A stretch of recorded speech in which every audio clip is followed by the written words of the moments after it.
देश वसदे पंजाबियों को प्यार भरी सत श्री अकाल। मैं तुहाडा अपना कुलदीप सिंह बरमालीपुर।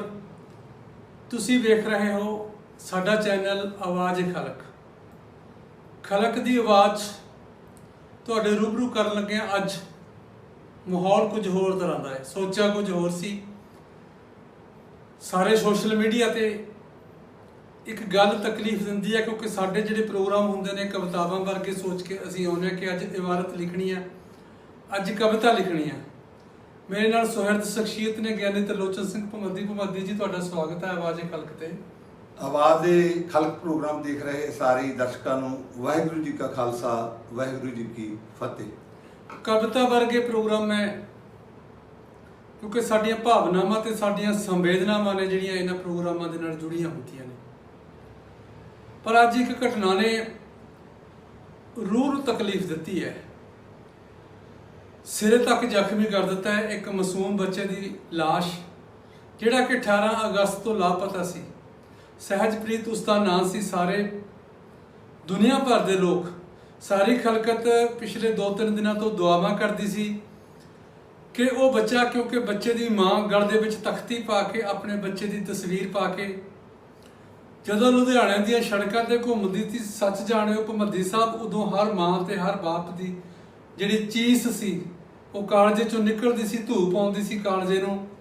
उस माँ वाल वेखदे हर कोई दुआवां करदा सी कि इस माँ का विछड़िया मासूम बच्चा 7-8 वरियां दा सहजप्रीत आ उहनूं मिल जावे, क्योंकि देखण वालियां ने नूं तकलीफ हुंदी सी। पर ये घटना मैं समझदा अज बेहद दुखदाई आ, तकलीफ दिंदी आ कि उस मासूम बच्चे की लाश है जिहड़ी वो अज दराहे तो लुधियाना वाल जांदी नहर पिंड हरनामपुरा दे विच नहर दे विचों मिली आ, हरनामपुरा दे पास। उस लाश ने साडे समाज के सामने ते सहृद लोगों के सामने बहुत सारे सवाल खड़े कर दिते ने। अज मेरे एक परम मित्र जिसका नाम बलबीर सिंह भगौर है, अपनी फेसबुक ते उन्हें एक गल शेयर की कि असी पंजाब वाले दूजियां दियां बच्चों दियां राखियां करने वाले जां इस धरती ते चढ़ के आने वाले जालमां की राखी करने वाले अपने बच्चों के कातिल क्यों बन गए? क्योंकि उस बच्चे नूं कतल करने वाला उसका सका ताया सका मासड़ है। उस बच्चे नूं नहर विच सुट्टण वाला उसका सका ताया। किसी बहाने गल लंबी हो जानी है, रह गया। पर गल सवाल किस तरह बच्चे का कतल किया, सवाल ये नहीं। पर इत्थे संवेदनावां ने जिहड़ियां वो मरदियां नज़र आउंदियां ने जदों असीं अपने प्रोग्राम की अपनी खलकत की वेदना लिखण की गल करते हैं। साडियां कवितावां दे शब्द मुक जाते हैं, क्योंकि इहदे विच एक पिछोड़े का सिद्धांत आ जाता है, तो वो सानूं तकलीफ दिंदा है। भमदी साहब, मेरे तो गल ज़्यादा लंबी नहीं हुंदी। मेरे सामने उस मासूम का चेहरा ते उस माँ के तरले, उस माँ की तड़फ घूम रही है। तुसीं दस्सिओ जरा असीं किस पासे जा रहे हैं इस एक घटना तो बाद। सचमुच बच्चा सहज प्रीत की जिहड़ी मौत आ बच्चे की बहुत दुखदाई आ। गल नूं अगे तोड़ तो पहला जां इस घटनाक्रम के पिछोकड़ नूं समझण तो पहला जां इहो जिहियां घटनावां नूं बरीक नज़र नाल वाचण तो पहला मैं अदारा आवाज़ खलक वालों परिवार के दुख विच शरीक होना। साडे कोल कोई चारा नहीं, बस उस वाहिगुरू का हुक्म मन के ही असी सिर झुकाउणा, इस तो बिना साडे कोल होर कोई बदल नहीं। हुण आपां इस गल उत्ते अपना ध्यान केंद्रित करदे हां भी ये घटनावां क्यों वापरदियां ने। अक्सर अपने जिहड़े बंदे ने इदां दी घटनावां क्यों होण विच लिआउंदे ने, जां एक ताए वल्लों अपने भतीजे नूं मार दिता जाना, मासड़ वल्लों अपने भाणजे नूं मार दिता जाना। जदों इहदी मानसिकता वाल पिछे आपां ध्यान दिंदे हां ते उहदे विचों कई पक्ष साडे सामने उभर के आउंदे ने। किसी वेले साडे समाज में एक बली देण दा रुझान सी। वो बली आम तौर पर जानवरां दी दित्ती जांदी सी, अपने किसी काम नूं सिद्ध करन वास्ते, अपनी किसी मनशा नूं पूरी करन वास्ते। जिहड़े लोग तांत्रिक विधि कह दिओ जां पखंडी जिहड़े लोग सी, वो इस तरह के नाल बंदे नूं गुमराह करके नाले पैसे कमाउंदे सी ते नाले वो बंदे नूं इस गलत रस्ते ते तोड़ दिंदे सी। पशुआं दी बली तां आम जीव गल सी। ਇਹਨਾਂ ਘਟਨਾਵਾਂ ਵਿੱਚੋਂ ਅੱਜ ਤੋਂ 25-28 ਸਾਲ ਪਹਿਲਾਂ ਆਪਣੇ ਦਰਾਹੇ ਦੇ ਨੇੜੇ ਇੱਕ ਮਾਸੂਮ ਬੱਚੇ ਦੀ ਬਲੀ ਦੇ ਦਿੱਤੀ ਸੀ ਵੀ ਸਾਡੇ ਘਰ ਬੱਚਾ ਹੋ ਜਾਵੇ। ਇਹ ਘਟਨਾਵਾਂ ਅੱਜ ਨਵੀਆਂ ਨਹੀਂ ਵਾਪਰੀਆਂ, ਇਹ ਘਟਨਾਵਾਂ ਵਾਪਰਦੀਆਂ ਨੇ। ਤੇ ਇਹਨਾਂ ਘਟਨਾਵਾਂ ਦੇ ਨਾਲ ਜਿਹੜਾ ਇਹਦਾ ਅੱਜ ਦਾ ਜਿਹੜਾ ਵਿਸ਼ੇਸ਼ ਤੌਰ ਤੇ ਮੈਂ ਅੱਜ ਵਾਲੀ ਘਟਨਾ ਨੂੰ ਦੇਖਦਾ, ਇਹਦੇ ਪਿੱਛੇ ਕੋਈ ਮਾਨਸਿਕ ਤੌਰ ਤੇ ਬਹੁਤ ਵੱਡਾ ਪਰੇਸ਼ਾਨੀ ਦਾ ਜਿਹੜਾ ਆਧਾਰ ਆ, ਕਿਉਂਕਿ ਅੱਜ ਦਾ ਜਿਹੜਾ ਸਮਾਜ ਆ ਬਹੁਤੀ ਵਾਰੀ ਮਾਨਸਿਕ ਪਰੇਸ਼ਾਨੀਆਂ ਵਿੱਚ ਬਹੁਤ ਬੁਰੇ ਤਰੀਕੇ ਨਾਲ ਕਰ ਗਿਆ। ਆਸ਼ਾਵਾਂ ਬੰਦੇ ਨੇ ਵੱਡੀਆਂ ਪਾਲ ਲੀਆਂ, ਉਹ ਬਹੁਤ ਵੱਡੇ ਸੁਪਨੇ ਪਾਲਦਾ। ਤੇ ਦੂਜੀ ਗੱਲ, ਕਿਸੇ ਨਾ ਕਿਸੇ ਕਾਰਨ ਸਾਡੀ ਜ਼ਬਾਨ ਦਾ ਜਿਹੜਾ ਬੋਲਣਾ ਉਹ ਕਈ ਵਾਰੀ ਐਸਾ ਬੋਲਿਆ ਜਾਂਦਾ ਸਾਡੇ ਕੋਲੋਂ, ਗੁੱਸੇ ਵਿੱਚ ਕਹਿ ਦਈਏ ਜਾਂ ਕਿਸੇ ਬੰਦੇ ਨੂੰ ਰੜਕਾ ਕੇ ਜਿਹੜੀ ਗੱਲ ਕਰਨੀ ਆ, ਹਰ ਇੱਕ ਬੰਦੇ ਕੋਲੋਂ ਹੁੰਦੀ ਆ। ਉਹ ਬੋਲਦਾ, ਉਹ ਆਪਣੇ ਵੱਲੋਂ ਤਾਂ ਕਹਿੰਦਾ ਮੈਂ ਉਹਨੂੰ ਨਿਰੁੱਤਰ ਕਰਤਾ, ਲੇਕਿਨ ਕਈ ਗੱਲਾਂ ਜਿਹਨੂੰ ਕਹੀਆਂ ਜਾਂਦੀਆਂ ਨੇ ਉਹਨੂੰ ਰੜਕ ਜਾਂਦੀਆਂ, ਉਹਨੂੰ ਪਛ ਜਾਂਦੀਆਂ ਨੇ। ਫਿਰ ਉਹ ਜੇ ਤਾਂ ਹੈਗਾ ਸੰਤੁਲਿਤ ਦਿਮਾਗ ਦਾ ਬੰਦਾ, ਫਿਰ ਤਾਂ ਉਹ ਆਪਣੇ ਆਪ ਨੂੰ ਸੰਭਾਲਦਾ ਵੀ ਨਹੀਂ, ਇਹਦਾ ਇਹ ਬਦਲ ਨਹੀਂ। ਜਿਸ ਬੰਦੇ ਨੇ ਮੈਨੂੰ ਗੱਲ ਕਹੀ ਆ ਮੈਂ ਉਹਨੂੰ ਗੱਲ ਦਾ ਜਵਾਬ ਗੱਲ ਦੇ ਰੂਪ ਵਿੱਚ ਦੇਵਾਂ, ਉਹ ਤੇ ਗੱਲ ਬਣਦੀ ਆ। ਦਲੀਲ ਦੇ ਨਾਲ ਉਸ ਗੱਲ ਨੂੰ ਰੱਦ ਕੀਤਾ ਜਾ ਸਕਦਾ, ਦਲੀਲ ਦੇ ਨਾਲ ਉਸ ਗੱਲ ਨੂੰ ਗਲਤ ਸਾਬਤ ਕੀਤਾ ਜਾ ਸਕਦਾ। ਪਰ ਜਿਹੜੇ ਲੋਕ ਮਾਨਸਿਕ ਪਰੇਸ਼ਾਨੀ ਵਿੱਚ ਹੁੰਦੇ ਨੇ ਉਹ ਇਹਨੂੰ ਉਲਟ ਦਿਸ਼ਾ ਵਿੱਚ ਲੈ ਜਾਂਦੇ ਨੇ। ਉਹਨੂੰ ਸਜ਼ਾ ਦੇਣ ਵਾਸਤੇ ਕਿਸੇ ਮਾਸੂਮ, ਕਿਸੇ ਨਿਰਦੋਸ਼ ਬੰਦੇ ਨੂੰ ਜਾਂ ਨਿਰਦੋਸ਼ ਬੱਚੇ ਨੂੰ ਇਸ ਤਰ੍ਹਾਂ ਨਾਲ ਮੌਤ ਦੇ ਘਾਟ ਉਤਾਰ ਦਿੰਦੇ। ਕਸੂਰ ਕਿਸੇ ਦਾ, ਜਿਹਨੂੰ ਆਪਾਂ ਕਸੂਰ ਦੀ ਵਿਧੀ ਨਾਲ ਦੇਖਣਾ ਵੀ ਗਲਤੀ ਕਿਸੇ ਦੀ, ਬੋਲਿਆ ਕੋਈ ਜਿਵੇਂ ਕਿ ਦੱਸਿਆ ਜਾ ਰਿਹਾ, ਪਰ ਹਾਲੇ ਭਾਵੇਂ ਜਿੰਨਾ ਕੁ ਆਪਾਂ ਦੇਖਿਆ ਸੋਸ਼ਲ ਮੀਡੀਆ ਤੇ ਪੁਲਿਸ ਨੇ ਇਹਨੂੰ ਕਲੀਅਰ ਨਹੀਂ ਕੀਤਾ ਵੀ ਉਹਨੇ ਕਿਉਂ ਮਾਰਿਆ, ਲੇਕਿਨ ਇਹ ਗੱਲ ਜਦੋਂ ਬੋਲਦਾ ਉਹਦੇ ਵਿੱਚੋਂ ਸਪਸ਼ਟ ਹੋ ਰਹੀ ਆ ਵੀ ਉਹ ਬੰਦਾ ਝੂਠ ਬੋਲ ਰਿਹਾ। ਉਹ ਕਹਿੰਦਾ ਮੇਰੇ ਮੋਟਰਸਾਈਕਲ ਤੋਂ ਡਿੱਗ ਰਿਹਾ। ਇਹ ਗੱਲਾਂ ਆਪਾਂ ਨੂੰ ਸੋਸ਼ਲ ਮੀਡੀਆ ਰਾਹੀਂ ਮਿਲਦੀਆਂ ਨੇ। ਸੜਕ ਤੇ ਡਿੱਗ ਸਕਦਾ ਬੱਚਾ, ਲੇਕਿਨ ਨਹਿਰ ਵਿੱਚ ਕਿਵੇਂ ਮੋਟਰਸਾਈਕਲ ਤੋਂ ਡਿੱਗ ਪਿਆ? ਨਹਿਰ ਵਿੱਚ ਤਾਂ ਮੋਟਰਸਾਈਕਲ ਚਲਾ ਨਹੀਂ ਰਿਹਾ, ਇਹ ਤਾਂ ਸਪਸ਼ਟ ਗੱਲ ਹੋ ਰਹੀ ਆ। ਤੇ ਗੱਲ ਮੈਂ ਜਿਹੜੀ ਗੱਲ ਕਰਦਾ ਵੀ ਮਾਨਸਿਕ ਅੱਜ ਇਹਨਾਂ ਮਾਨਸਿਕ ਦਵਾ ਦੀ ਜਿਹੜੀ ਕਹਾਣੀ ਆ, ਇਹਦੇ ਪਿੱਛੇ ਸਾਡੀ ਗਰੀਬੀ ਇਹ ਵੀ ਆਪਣਾ ਪਾਰਟ ਪਲੇ ਕਰਦੀ ਹੈ। ਜਿਹੜੀ ਘਰਾਂ ਦੀ ਗਰੀਬੀ ਆ, ਜਾਂ ਇਸ ਉਮਰ ਵਿੱਚ ਜਾ ਕੇ ਕਈ ਵਾਰੀ ਜਿਹੜੀ ਸਾਡੀ ਪਰਿਵਾਰਕ ਉਲਝਣ ਹੁੰਦੀ ਆ, ਪਤੀ ਪਤਨੀ ਵਿੱਚ ਜਿੰਨੀ ਕੋਈ ਉਮਰ ਦੇਖਣ ਨੂੰ ਲੱਗਦੀ ਆ ਵੀ ਨੀਅਰ ਅਬਾਊਟ ਉਹ 55-60 ਸਾਲ ਦਾ ਜਿਵੇਂ ਉਹਦਾ ਲੱਗਦਾ ਉਦਾਰਾ, ਉੱਥੇ ਕਿ ਜਾ ਕੇ ਬੰਦਾ ਘਰ ਦੇ ਵਿੱਚ ਜਿਹੜਾ ਹਾਲਾਤ ਹੁੰਦੇ ਨੇ ਉਹ ਪਤੀ ਪਤਨੀ ਦੇ ਵੀ ਵਿਗੜ ਜਾਂਦੇ। ਉਹਨੂੰ ਬਾਰ-ਬਾਰ ਟੋਕਾ ਟਾਕੀ ਹੁੰਦੀ ਆ। ਟੋਕਾ ਟਾਕੀ ਵਿੱਚੋਂ ਉਹ ਫਿਰ ਕਈ ਵਾਰੀ ਜਾਂ ਤਾਂ ਆਪ ਮਰਨ ਦਾ ਫੈਸਲਾ ਕਰ ਲੈਂਦਾ, ਜਾਂ ਉਹ ਕਈ ਵਾਰੀ ਕਿਸੇ ਨੂੰ ਮਾਰਨ ਦਾ ਵੀ ਫੈਸਲਾ ਕਰ ਲੈਂਦਾ। ਘਟਨਾ ਅਤ ਨਿੰਦਣਯੋਗ ਆ। ਇਹਦੇ ਨਾਲ ਜੇ ਇਹਦੇ ਪਿਛੋਕੜ ਦੇਖਿਆ ਜਾਵੇ, ਦੂਜੀ ਕਾਰਨ ਆਪਾਂ ਅੱਗੇ ਜਾ ਕੇ ਡਿਸਕਸ ਕਰਾਂਗੇ, ਉਹ ਹੈ ਲੋਕਾਂ ਦਾ ਨਸ਼ਿਆਂ ਵੱਲ ਦਾ ਰੁਝਾਨ ਆ ਜਿਹੜਾ, ਉਹ ਵੀ ਬਹੁਤ ਭਿਆਨਕ ਹੱਦ ਤੱਕ ਗਿਆ ਹੋਇਆ। ਆਪਾਂ ਇਹਦੇ ਤੇ ਨਸ਼ਿਆਂ ਦੀ ਗੱਲ ਨੂੰ ਫਿਰ ਅੱਗੇ ਤੋਰਦੇ। ਬੰਦੀ ਸਾਹਿਬ, ਸੰਵੇਦਨਾ, ਪਿਆਰ, ਮੁਹੱਬਤ, ਰਿਸ਼ਤੇ, ਸਾਰਾ ਕੁਝ ਮੈਂ ਸਮਝਦਾ ਇੱਥੇ ਆ ਕੇ ਖਤਮ ਹੋਣ ਵਾਲੀ ਗੱਲ। ਕਿਉਂਕਿ ਜਿਸ ਘਰ ਦਾ ਦੋ ਭੈਣਾਂ ਦਾ ਇਕਲੌਤਾ ਭਰਾ ਸੀ, ਦੋਨੋਂ ਵੱਡੀਆਂ ਨੇ, ਛੋਟਾ ਸੀ, ਮਿਹਨਤ ਮਜ਼ਦੂਰੀ ਕਰਨ ਵਾਲਾ ਪਰਿਵਾਰ ਹੈ। ਮੈਂ ਦੇਖ ਰਿਹਾ ਸੀ ਸੋਸ਼ਲ ਮੀਡੀਆ ਤੇ ਜਿਵੇਂ ਕੋਈ ਘਟਨਾ ਕਿਸੇ ਨੂੰ ਪੱਛ ਕੇ ਰੱਖ ਦਿੰਦੀ ਹੈ। ਇੱਕ ਨਹੀਂ, ਇਸ ਤੋਂ ਪਹਿਲਾਂ ਬਠਿੰਡਾ, ਹੁਸ਼ਿਆਰਪੁਰ, ਕਿੰਨੀਆਂ ਥਾਵਾਂ ਤੇ ਪਿੱਛੇ ਹੁਣ ਦਰਬਾਰ ਸਾਹਿਬ ਵਿੱਚ ਇੱਕ ਮਾਂ ਆਪਣੀ ਬੇਟੀ ਨੂੰ ਮਾਰ ਕੇ ਹੋਟਲ ਦੇ ਵਿੱਚ ਉੱਥੇ ਰੱਖ ਜਾਂਦੀ ਹੈ। ਇਹ ਸਮਾਜ ਦੇ ਵਿੱਚ ਇਹ ਵਾਪਰ ਵਾਲੀਆਂ ਘਟਨਾਵਾਂ ਜਿੱਥੇ ਪਰਿਵਾਰਾਂ 'ਚ ਜ਼ਿੰਦਗੀ ਭਰ ਦੇ ਦੁੱਖ, ਕਿਉਂਕਿ ਮੌਤ ਐਸੀ ਜਲਨ ਛੱਡ ਜਾਂਦੀ ਹੈ ਜਿਹੜੀ ਜਿਉਂਦਿਆਂ ਨੂੰ ਖਤਮ ਕਰਨ ਵਾਲੇ ਪਾਸੇ ਲੈ ਜਾਂਦੀ ਹੈ। ਤੇ ਜਿਹੜੀ ਅੱਜ ਦੀ ਘਟਨਾ ਸਹਿਜਪ੍ਰੀਤ ਦੀ ਮੌਤ ਹੈ, ਮੈਨੂੰ ਇਹ ਲੱਗਦਾ ਕਿ ਕਿਉਂਕਿ ਜੇ ਪਰਿਵਾਰ ਦੇ ਵਿੱਚ ਕਲੇਸ਼ ਸੀ, ਹੋ ਸਕਦਾ ਮੈਂ ਸੁਣਿਆ ਸੋਸ਼ਲ ਮੀਡੀਆ ਤੇ, ਜੇ ਪਰਿਵਾਰ ਦੇ ਵਿੱਚ ਕਲੇਸ਼ ਸੀ ਤਾਂ ਮਤਲਬ ਇਸ ਘਟਨਾ ਨੂੰ ਇਸ ਹੱਦ ਤੱਕ ਅੰਜਾਮ ਦੇਣਾ, ਇਹਦਾ ਕੋਈ ਵਿਗਿਆਨਕ ਪੱਖ ਮੈਂ ਜਾਣਦਾ ਇਹ ਤਾਂ ਬਿਲਕੁਲ ਠੀਕ ਹੈ। ਇਹਦਾ ਮਨੋਵਿਗਿਆਨ ਪੱਖ ਤਾਂ ਹੈ ਹੀ ਹੈ ਨਾ। ਇਹ ਨਹੀਂ ਹੋ ਸਕਦਾ ਵੀ ਉਹਨੇ ਉਂਝ ਹੀ ਜਾ ਕੇ ਬੰਦੇ ਨੂੰ ਮਾਰਦਾ। ਮਨੋਵਿਗਿਆਨਕ ਤੌਰ ਤੇ ਤਾਂ ਉਹ ਮਾਨਸਿਕ ਰੋਗੀ ਹੋ ਸਕਦਾ, ਸੰਭਵ ਆ ਵੀ ਉਹ ਮਾਨਸਿਕ ਰੋਗੀ ਆ। ਇਹ ਵੀ ਹੋ ਸਕਦਾ ਉਹ ਅੰਦਰੂਨੀ ਤੌਰ ਤੇ ਕਿਸੇ ਨਸ਼ੇ ਦੀ ਵਰਤੋਂ ਕਰਦਾ ਹੋਵੇ ਜਿਸ ਦਾ ਪਰਿਵਾਰ ਨੂੰ ਨਾ ਪਤਾ ਹੋਵੇ, ਜਾਂ ਉਹਨੇ ਕੋਈ ਡਿਮਾਂਡ ਰੱਖੀ ਹੋਵੇ ਜਿਹੜੀ ਡਿਮਾਂਡ ਉਹਦੀ ਪੂਰੀ ਨਾ ਹੋਈ ਹੋਵੇ, ਜਾਂ ਉਹ ਆਪਣੇ ਆਪ ਨੂੰ ਇਹ ਮਾਰਨਾ ਚਾਹੁੰਦਾ ਹੋਵੇ ਜ਼ਿੰਦਗੀ ਵਿੱਚ। ਕਈ ਉਹ ਇੰਨਾ ਅੱਕ ਗਿਆ ਵੀ ਉਹ ਆਪਣੇ ਆਪ ਨੂੰ ਖਤਮ ਕਰਨ ਦਾ, ਕਿਉਂਕਿ ਉਹਨੂੰ ਪਤਾ ਵੀ ਮੈਂ ਹੁਣ ਇਹਦਾ ਅੰਜਾਮ ਹੈ ਜਿਹੜਾ ਉਹ ਸੌਖਾ ਨਹੀਂ ਨਿਕਲਣਾ। ਜਦੋਂ ਆਪਾਂ ਦਰਬਾਰ ਸਾਹਿਬ ਵਾਲੀ ਬੱਚੀ ਵਾਲੀ ਘਟਨਾ ਦਾ ਜ਼ਿਕਰ ਕਰਦੇ ਹਾਂ, ਸਮਾਜ ਦਾ ਅੱਜ ਦਾ ਜਿਹੜਾ ਰੁਝਾਨ ਆ ਉਹ ਇੰਨਾ ਉਲਝਣ ਭਰਪੂਰ ਹੋ ਗਿਆ। ਇਹਨਾਂ ਗੱਲਾਂ ਦਾ ਇੱਕ ਕਾਰਨ ਨਹੀਂ ਸਾਨੂੰ ਲੱਭਦਾ। ਇਹਦੇ ਵਿੱਚ ਸਾਡੇ ਜਿਹੜੇ ਸਮਾਜਿਕ ਰਿਸ਼ਤੇ ਨੇ ਉਹ ਵੀ ਕਈ ਵਾਰੀ ਪਾਰਟ ਪਲੇ ਕਰਦੇ ਨੇ। ਕਈ ਵਾਰੀ ਇਹਨਾਂ ਕਤਲਾਂ ਦੇ ਵਿੱਚ ਜਿਹੜੀ ਜੈਲਸ ਆ, ਜਿਹਨੂੰ ਅਸੀਂ ਕਹਿੰਦੇ ਆ ਵੀ ਇੱਕ ਦੂਜੇ ਨਾਲ ਅਜੀਬ ਤਰ੍ਹਾਂ ਦੀ ਕਹਾਣੀ, ਅੰਗਰੇਜ਼ੀ ਦਾ ਸ਼ਬਦ ਜੈਲਸ ਉਹਦੇ ਤੇ ਜ਼ਿਆਦਾ ਢੁਕਦਾ। ਜੈਲਸ ਕਿੱਥੋਂ ਸ਼ੁਰੂ ਹੁੰਦੀ ਆ? ਜਦੋਂ ਦੋ ਬਰਾਬਰ ਦੀਆਂ ਧਿਰਾਂ ਚੱਲਦੀਆਂ ਨੇ, ਕੋਈ ਧਿਰ ਤੋਂ ਪਿੱਛੋਂ ਚੱਲੀ ਲੇਕਿਨ ਮੂਹਰੇ ਨਿਕਲ ਗਈ ਤਰੱਕੀ ਦੇ ਪੱਖ ਤੋਂ, ਤੇ ਜਿਹੜਾ ਪਿੱਛੇ ਰਹਿ ਗਿਆ ਉਹਦੇ ਅੰਦਰ ਐ ਹੋ ਜਾਂਦੇ ਆ ਵੀ ਹਾਂ ਮੇਰੇ ਤੋਂ ਮੂਹਰੇ ਕਿਉਂ ਨਿਕਲ ਗਿਆ। ਕੋਈ ਐਸਾ ਕਾਰਨ ਵੀ ਹੁੰਦਾ, ਉਹ ਜਦੋਂ ਉਹਨੂੰ ਮੂਹਰੇ ਨਿਕਲਿਆ ਦੇਖਦਾ ਤੇ ਫਿਰ ਉਹਨੂੰ ਕਿਸੇ ਨਾ ਕਿਸੇ ਤਰੀਕੇ ਨਾਲ ਉਹਦਾ ਨੁਕਸਾਨ ਪਹੁੰਚਾਉਣ ਦਾ ਯਤਨ ਕਰਦਾ। ਲੇਕਿਨ ਆਹ ਜਿਹੜੀ ਘਟਨਾ ਸੱਚਮੁੱਚ, ਮੈਂ ਕਾਫੀ ਵੱਡੀ ਉਮਰ ਦਾ ਹੋ ਗਿਆ, ਲੇਕਿਨ ਇੱਦਾਂ ਦੀ ਘਟਨਾ ਵੀ ਬਿਨਾਂ ਕਿਸੇ ਗੱਲ ਤੋਂ ਬੱਚੇ ਨੂੰ ਨਾਲ ਜਾ ਕੇ ਤੇ ਨਾਲ ਘੁਮਾਉਣਾ ਫਿਰਾਉਣਾ ਤੇ ਫਿਰ ਉਹਨੂੰ ਝੂਠ ਵੀ ਘਰਦਿਆਂ ਨਾਲ ਬੋਲੀ ਜਾਣਾ ਤੇ ਉਹਨੂੰ ਨਹਿਰ ਵਿੱਚ ਸੁੱਟ ਜਾਣਾ, ਆਪਣੀ ਤਰ੍ਹਾਂ ਦੀ ਇਹ ਘਟਨਾ ਜਿਹਦੀ ਬਹੁਤ ਬਰੀਕੀ ਨਾਲ ਛਾਣਬੀਣ ਕਰਨੀ ਚਾਹੀਦੀ ਆ। ਇਹਦੇ ਲਈ ਅਸੀਂ ਕਿਸੇ ਨੂੰ ਇੱਕ ਤਰ੍ਹਾਂ ਦਾ ਸੁਝਾਅ ਨਹੀਂ ਦੇ ਸਕਦੇ।